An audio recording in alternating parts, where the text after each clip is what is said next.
So, as you know, we had an unfortunate incident here recently in town where an officer on a car stop encountered a substance which later turned out to be fentanyl during an inventory search of the vehicle as it was being towed.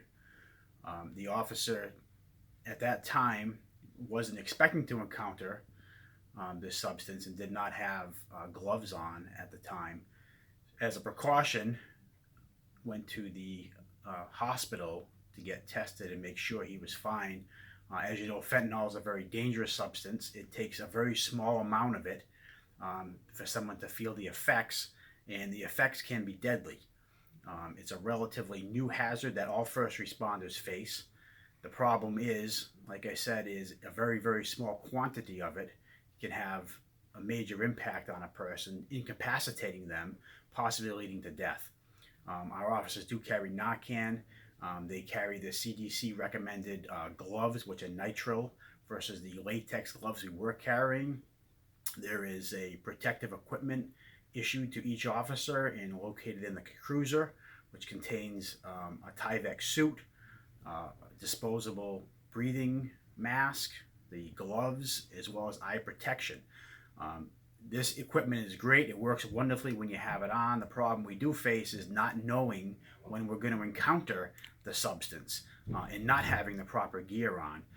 Since this time, obviously, our officers now are wearing gloves more often, even when they're not expecting to encounter this, because you just never know where it's going to be, and we're seeing it more and more as we're out there.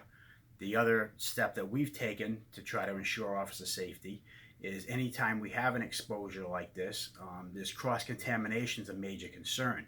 Cross-contamination either on the officer's own uniform, the equipment they carry, the vehicles, our booking area. We've contracted with a professional cleaning service who specializes in this type of cleanup.